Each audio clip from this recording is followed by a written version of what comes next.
The train rattled across the wide-open plains of Montana, its whistle echoing into the lonely sky. Clara sat stiffly on the worn velvet seat, her hands folded tightly in her lap, her eyes fixed on the distant horizon. She wasn't just traveling across the country, she was stepping into a life she had never imagined for herself. At 23 years old, she was still a virgin, a girl raised in a strict household where duty came before dreams, where her only worth was measured by whether or not she married well. But no man in her small town had ever looked at her twice. Too shy, too plain, too quiet, they had said. And so, when her cousin whispered of mail-order brides, of ranchers in the West who sent for women to marry and build families with, Clara's mother had insisted she try. It was humiliating at first, writing letters to a stranger, describing her cooking skills, her willingness to work hard, her desire to be a good wife. But then came a reply. His name was Daniel Carter. A widowed rancher, 35 years old, with a 5-year-old daughter named Emily.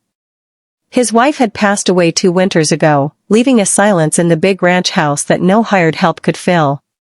His letters were brief, practical, and almost cold, but beneath his words, Clara sensed a man weighed down by loneliness and responsibility.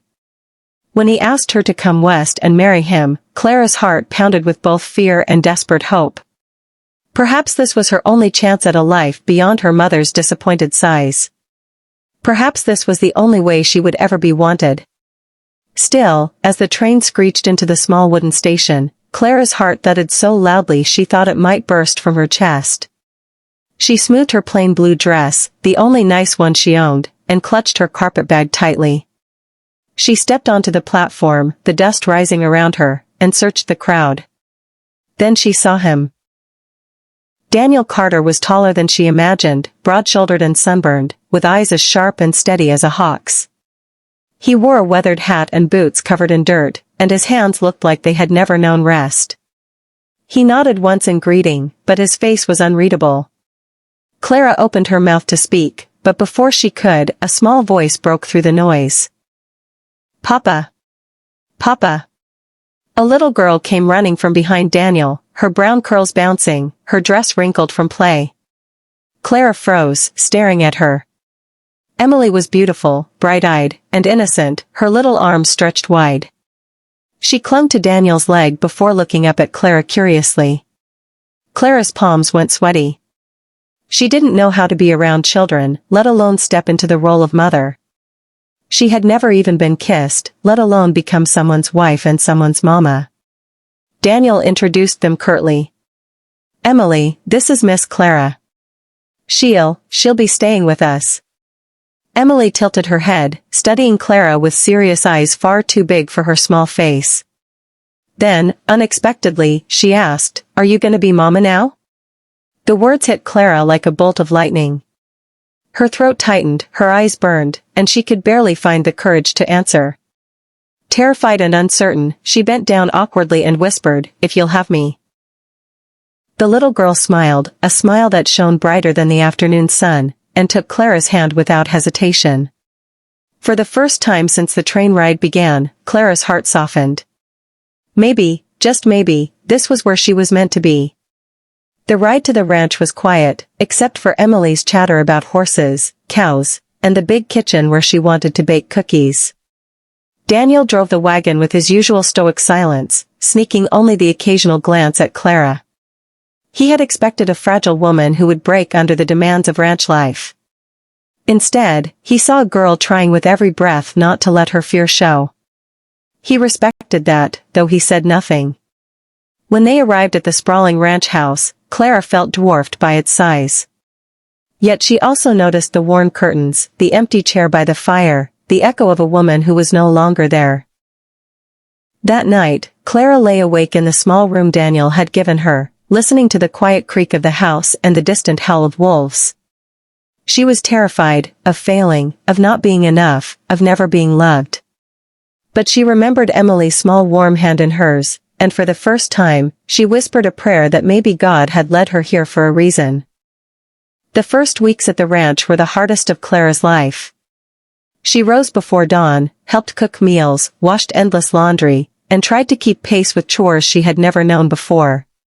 Her hands blistered, her back ached, and more than once she cried into her pillow at night. Daniel rarely spoke more than necessary, his quiet authority filling the air. Yet he never criticized her clumsy mistakes, he simply showed her, once, how to saddle a horse, how to feed the chickens, how to mend a fence, and expected her to learn. And she did. Slowly, painfully, but determinedly, Clara began to grow stronger. Emily, however, was her saving grace. The little girl followed Clara everywhere, asking questions, sharing secrets, and tugging her hand with trust that melted Clara's guarded heart. When Clara burned the biscuits, Emily still ate them with a grin. When Clara stumbled trying to milk the cow, Emily laughed and hugged her. And when Clara brushed out Emily's curls at night, the child leaned against her with a sigh, whispering, "You smell like cookies. I like you." Each word stitched a new piece of belonging into Clara's soul. One evening, as the sun sank into the horizon painting the sky golden purple, Daniel stood on the porch watching Clara chase Emily through the yard.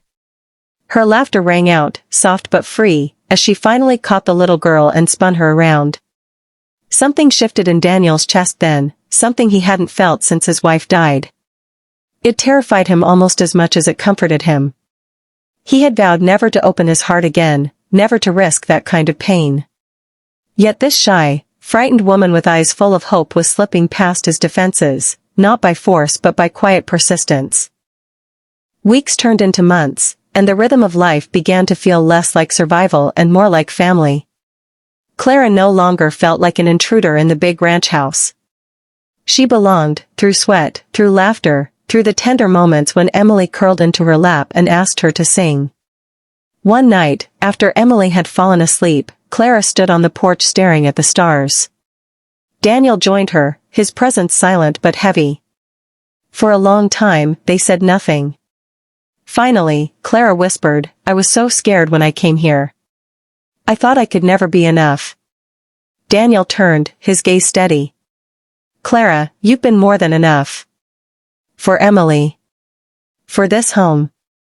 For me." Her heart skipped.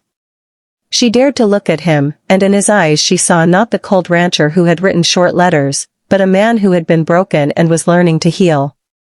Slowly, carefully, Daniel reached for her hand.